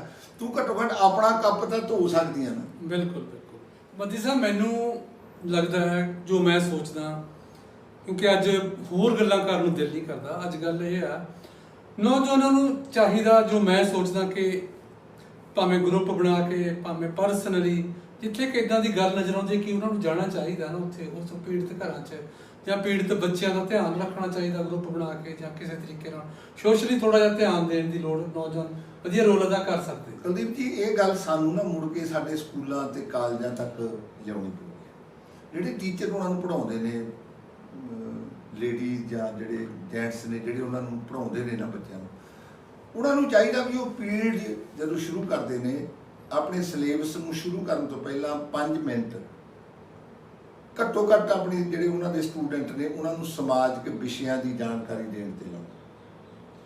ਜਿਹੜਾ ਕਿ ਅੱਜ ਅਸੀਂ ਇਹ ਹੋਗਾ ਵੀ ਮੈਂ ਆਪਣਾ ਸਿਲੇਬਸ ਪੂਰਾ ਕਰਦਾ, ਮਤਲਬ ਇਹਦੇ ਜਦੋਂ ਅਸੀਂ ਕਹਿੰਦੇ ਇੱਕ ਤਾਂ ਤੰਦਰੁਲ ਜਿਹਾ ਹੁੰਦਾ, ਇੱਕ ਤਾਂ ਅਸੀਂ ਊਂ ਗਰੀਬੀ ਦੀ ਮਾਰ ਥੱਲੇ ਆ ਗਏ, ਇੱਕ ਸਾਡਾ ਸਿਸਟਮ ਰਾਜਨੀਤਿਕ ਤੌਰ ਤੇ ਇੰਨਾ ਭ੍ਰਸ਼ਟ ਹੋ ਗਿਆ, ਅਫਸਰਸ਼ਾਹੀ ਇੰਨੀ ਭ੍ਰਸ਼ਟ ਹੋ ਗਈ ਵੀ ਪੇਸ਼ ਹੀ ਕੋਈ ਨਹੀਂ ਜਾਂਦੀ, ਤਾਣੀ ਉਲਝ ਗਈ। ਤਾਣੀ ਉਲਝ ਗਈ। ਜਦੋਂ ਤਾਣੀ ਉਲਝ ਜਾਵੇ, ਜਦੋਂ ਅਸੀਂ ਸੁਲਝਾਉਣ ਦਾ ਯਤਨ ਕਰਦੇ ਹਾਂ ਤੇ ਉਹ ਤਾਣੀ ਟੁੱਟਣੀ ਸ਼ੁਰੂ ਹੋ ਜਾਂਦੀ ਹੈ। ਮੈਂ ਸਮਝਦਾ ਵੀ ਜੇ ਇਹਨੂੰ ਅਸੀਂ ਪਿੱਛੇ ਤਾਂ ਜੋ ਹੋ ਗਏ ਵੱਡੇ ਉਹਨਾਂ ਦੇ ਤਾਂ ਜਾਣ ਦਾ ਥੋੜਾ ਟਾਈਮ ਰਹਿ ਗਿਆ, ਗੱਲ ਨੌਜਵਾਨਾਂ ਦੀ ਹੋਆ ਤੇ ਜਾਂ ਜਿਹੜੇ ਹੁਣ ਬੱਚੇ ਨੇ ਜਿਹਨਾਂ ਨੇ ਆਉਣ ਵਾਲੇ ਸਮੇਂ 'ਚ ਨੌਜਵਾਨ ਹੋਣਾ, ਮੈਂ ਨੌਜਵਾਨਾਂ ਨੂੰ ਜਿਹੜੇ ਬੱਚੇ ਨੇ ਪੜ੍ਹਦੇ ਨੇ ਉਹਨਾਂ ਦੇ ਟੀਚਰਾਂ ਨੂੰ ਮੈਂ ਕਹਿਣਾ ਚਾਹੂੰਗਾ ਵੀ ਤੁਸੀਂ ਘੱਟੋ ਘੱਟ 5 ਮਿੰਟ ਹਰ ਰੋਜ਼ ਹਰ ਪੀਰੀਅਡ ਤੋਂ ਪਹਿਲਾਂ ਤੁਸੀਂ ਉਹਨਾਂ ਬੱਚਿਆਂ ਨੂੰ ਸਿੱਖਿਅਤ ਕਰਨ ਵਾਸਤੇ ਲਾਓ ਵੀ ਤੁਹਾਡੇ ਸਮਾਜਿਕ ਫਰਜ਼ ਕੀ ਨੇ।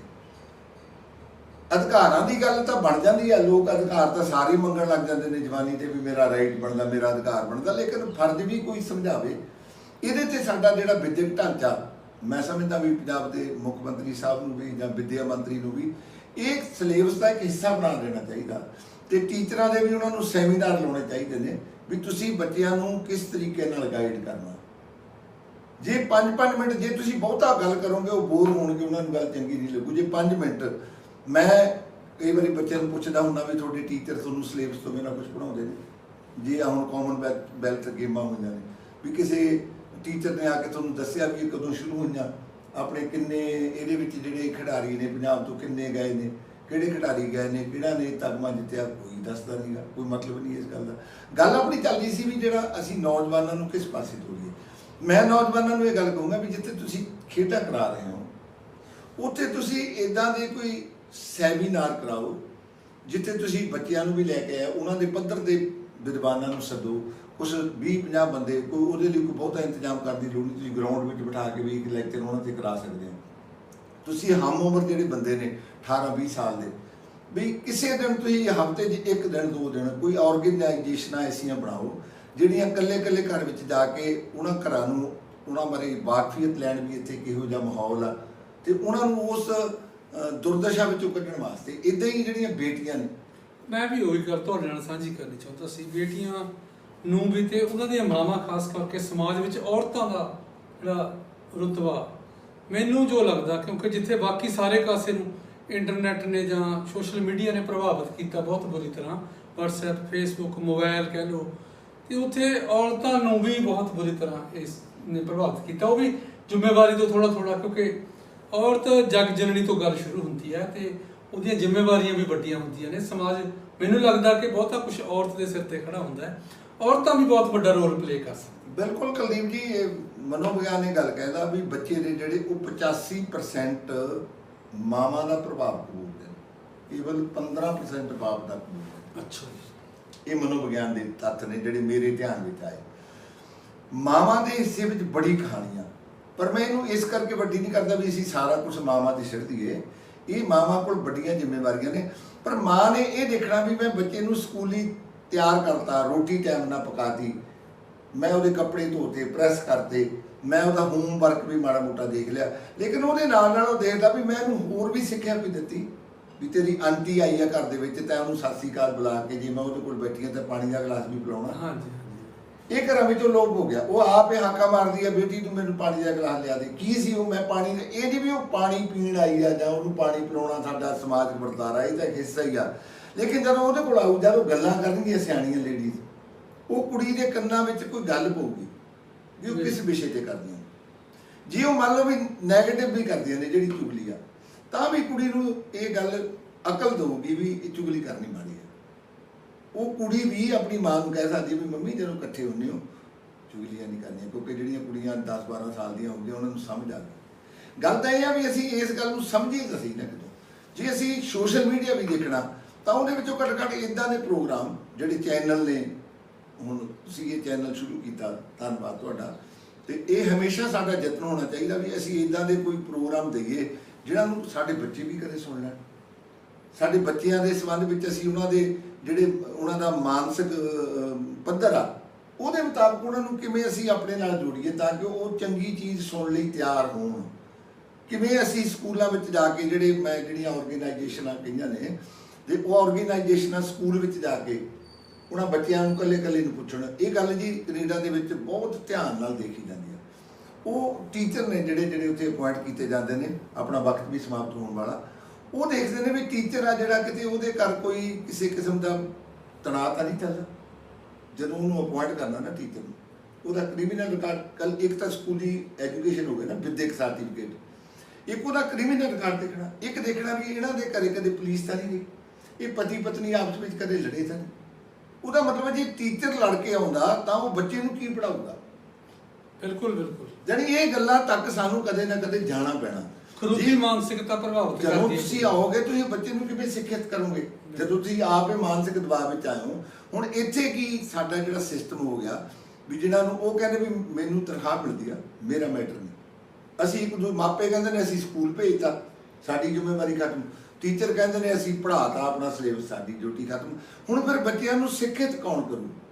ਜਿਹੜੀ ਉਹਨੂੰ ਸਕੂਲੀ ਜਾਂ ਕਿਤਾਬੀ ਵਿੱਦਿਆ ਤੋਂ ਬਿਨਾਂ ਜਿਹੜੀਆਂ ਚੀਜ਼ਾਂ ਚਾਹੀਦੀਆਂ ਨੇ, ਜੇ ਉਹ ਆਪਣੇ ਫਰਜ਼ ਨੂੰ ਨਹੀਂ ਨਿਭਾ ਸਕੇ ਤਾਂ ਮੈਂ ਜਵਾਨ ਬੱਚਿਆਂ ਨੂੰ ਆਖੂੰਗਾ ਔਰਤਾਂ ਦੀ ਯੋਗਦਾਨ ਸਮਾਜ ਵਿੱਚ, ਤੁਸੀਂ ਆਓ ਇਸ ਪਾਸੇ ਵੱਲ ਨੂੰ ਤਾਂ ਕਿ ਆਪਾਂ ਸਹੀ ਸਮਾਜ ਦੀ ਸਿਰਜਣਾ ਕਰ ਸਕੀਏ। ਤੇ ਆ ਜਿਹੜੀ ਬਹੁਤ ਮਾੜੀ ਘਟਨਾ ਵਾਪਰੀ ਹੈ ਕਾਕਾ ਸਹਿਜਪ੍ਰੀਤ ਦੇ ਸੰਸਾਰ ਵਿੱਚੋਂ ਚਲੇ ਜਾਣ ਦੀ ਤੇ ਉਹਦੇ ਤਾਏ ਵੱਲੋਂ, ਇਹ ਬਹੁਤ ਘਿਨਾਉਣਾ ਕੰਮ ਕਰਨ ਦੀ, ਇਹਨਾਂ ਘਟਨਾਵਾਂ ਤੋਂ ਅਸੀਂ ਬਚ ਸਕੀਏ ਅਤੇ ਸਮਾਜ ਨੂੰ ਚੰਗੀ ਸੇਧ ਦੇ ਸਕੀਏ। ਔਰਤਾਂ ਬਹੁਤ ਵੱਡਾ, ਸਾਡੀਆਂ ਮਾਤਾਵਾਂ ਭੈਣਾਂ ਬੇਟੀਆਂ ਬਹੁਤ ਵੱਡਾ ਯੋਗਦਾਨ ਪਾ ਸਕਦੀਆਂ। ਆਓ ਆਪਣੇ ਦਿਮਾਗ ਦੀ ਸਥਿਰਤਾ ਤੇ ਆਪਣੀ ਸਥਿਰਤਾ ਤੇ ਆਪੋ ਆਪਣਾ ਮਨੋਰੰਜਨ ਆ ਜਿਹੜਾ ਉਹਨੂੰ ਸੀਮਿਤ ਕਰਕੇ ਆਪਣੇ ਦਾਇਰੇ 'ਚ ਕਰਕੇ ਸੱਭਿਅਕ ਸਮਾਜ ਦੀ ਸਿਰਜਣਾ ਲਈ ਯਤਨ ਕਰੀਏ ਤਾਂ ਕਿ ਇਹੋ ਜਿਹੀਆਂ ਜਿਹੜੀਆਂ ਲੁਧਿਆਣਾ ਵਰਗੀਆਂ ਘਟਨਾਵਾਂ ਨੇ ਉਹ ਸਮਾਜ ਵਿੱਚ ਕਦੇ ਨਾ ਵਾਪਰਨ। ਸੁੱਖ ਸਾਂਦ ਰਵੇ ਤੁਹਾਡੇ ਸਾਰਿਆਂ ਦੇ ਘਰਾਂ ਵਿੱਚ। ਤੁਹਾਡਾ ਸਭ ਦਾ ਧੰਨਵਾਦ। ਕਹਿੰਦੀ ਤਰਲੋਚਨ ਸਿੰਘ ਭਮਤੀ ਉਹਦਾ ਧੰਨਵਾਦ। ਤੁਸੀਂ ਸਾਡਾ ਚੈਨਲ ਵੇਖਣਾ, ਲਾਈਕ ਕਰਨਾ, ਸ਼ੇਅਰ ਕਰਨਾ, ਕੀਮਤੀ ਸੁਝਾਅ ਦੇਣੇ ਤੇ ਸਬਸਕ੍ਰਾਈਬ ਜ਼ਰੂਰ ਕਰਨਾ। ਤੁਹਾਡਾ ਸਾਰਿਆਂ ਦਾ ਧੰਨਵਾਦ। ਸਤਿ ਸ਼੍ਰੀ ਅਕਾਲ। ਵਾਹਿਗੁਰੂ ਜੀ ਕਾ ਖਾਲਸਾ, ਵਾਹਿਗੁਰੂ ਜੀ ਕੀ ਫਤਿਹ।